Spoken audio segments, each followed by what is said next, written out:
Hey, what's going on, everybody? Anthony here with Duke City Aquariums, back with another video. Today's just going to be really quick. I decided to make this a little update video.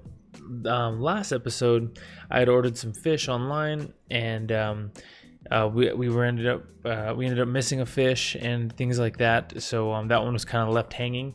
So in the meantime, what's happened is I did get a hold of Imperial Tropicals. That's where I ordered those fish from, and a couple emails back and forth, and they sent me the missing fish. So that was really nice. I got him in. He's all set. He's been he's on the smaller side. He's a little 3-inch guy, so he's kind of been hiding a little bit, but he's doing good, and he looks great as well. So let's do a quick update all the way around.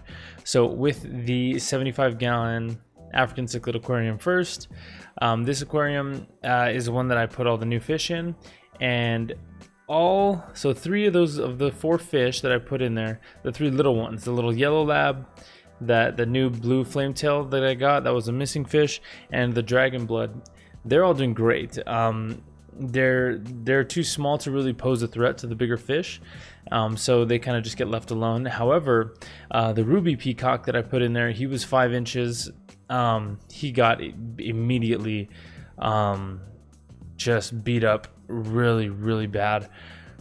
Within a couple hours, he was up in the corner, and if I would have left him in there, they would have killed him. So recognizing that, I busted out a little 5-gallon tank that I use sometimes for quarantine, and I set it up. I threw some pre-cycled media in there, and I put him in there. And it was only until I got him into that tank that I really saw how bad his injuries were. His fins were just completely shredded up, and bunch of sores, like wounds on his sides and stuff. And yeah, he got attacked really bad. So either way, I'm glad I was able to get him out of there. I'm now dosing him with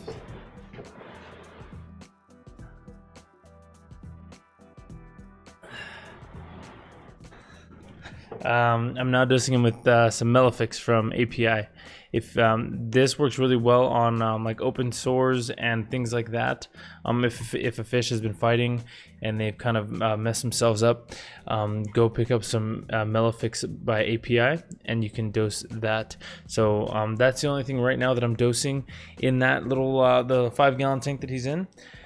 I'm doing water changes, just making sure that it's just a good environment. I leave the light off in there. The light will do nothing but stress him out, so he's just in like a nice comfortable little environment that I'm nursing him back to health with. So I know exactly which fish did it. It's my OB, the orange blotch that's in there. He's the dominant fish in that aquarium, and he's become out of hand. So I made the decision. I think I'm gonna be donating him or selling him. I actually already put him up on Craigslist here in my local area, just to see if anybody any takers. I don't want to get rid of him because he's an amazing, beautiful looking fish, but he's he's just kind of a holy terror. So we gotta get him out of there. He's just completely dominating that whole tank, and I after seeing what he did to the brand new fish, that was kind of the last straw for me. So I'm gonna get rid of him, and then as soon as the ruby is up and ready to go, I'll add him to the 75. Let's see. So that is all the news that I have for the 75-gallon. Yep, that's good. Let's move over to the 90 right behind me. Duke is he's doing great. You know, like always, he's doing awesome. Oh, really quickly, I want to do a little update on what I've been feeding him. So lately, all I do is the Cichlid Bio Gold Plus floating pellets. This is what I've fed him since day one, all the time. But I recently started mixing it up with some of the Northfin sticks. They're called Northfin Tropical Sticks. I picked these guys up at Aquarium Co-op, and I bought them when I originally got the flower horn, and I'd put him in there, but he would eat it and spit it right back out. I think they were too large for him. They were too big. So eventually I was just like, man, he's not gonna take to these. So I stuck with the pellets, and then now he's grown quite a bit since I first got him. So I was like, you know what, I'm gonna see if he's big enough to try these sticks. Turns out he is. So I go back and forth. I'll mix it up with the Cichlid Bio Gold Plus and the tropical sticks from Northfin. These are my two, and they happen to be my two favorite food brands, Northfin and Hikari. That's what I feed my entire fish collection. Everybody eats either Northfin or Hikari just because I'm a fanboy, I guess. But anyway, enough news. That's all the news that there is about Duke. I think, yeah, nothing's changed. Just same old, same old. Let's talk really quickly about my 18-gallon. This tank is just, oh man, it's a headache after headache after headache with this tank. Right now it's completely overrun with hair algae. I can't do anything about it. It's I've altered the lighting schedule and the lighting brightness so many times. I've altered the doses of my fertilizer so many times. I don't really know what to do at this point. So I'm kind of leaving it for now. I'm gonna kind of play it out for a little bit longer. The fish that are in there are doing great. My betta fish that's in there, he got super bloated for like a week, just completely bloated, and man, honestly, I didn't think he was gonna make it. So I left him alone. I stopped feeding him. I upped the water changes and just kind of let it play out, and then he finally went back down to normal. But that was a little scary. But other than that, he's been doing good. The algae eaters are still in there. They're doing good.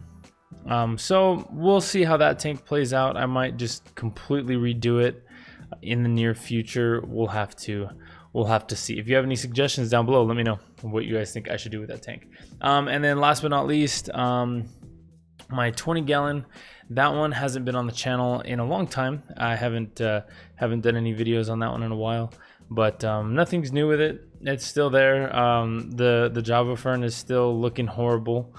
For some reason, I can't grow Java Fern at all. It always just dies in my water. I don't know what that is, but it's still in there and it still looks bad. So, but all of the animals are doing great in there. Like both of my bristlenose are doing great. The neons are doing great. The betta's doing great. All the Amano shrimp are doing great. And I now have 1 bazillion Malaysian trumpet snails in there. So maybe I'll pick up a puffer. A little puffer fish one day, and he'll have an unlimited supply of food. We'll see how that goes. But yeah, anyway, I think that's everything. I think that's the whole fish collection update. Not a lot of news, but I have some really cool videos planned, upcoming videos planned.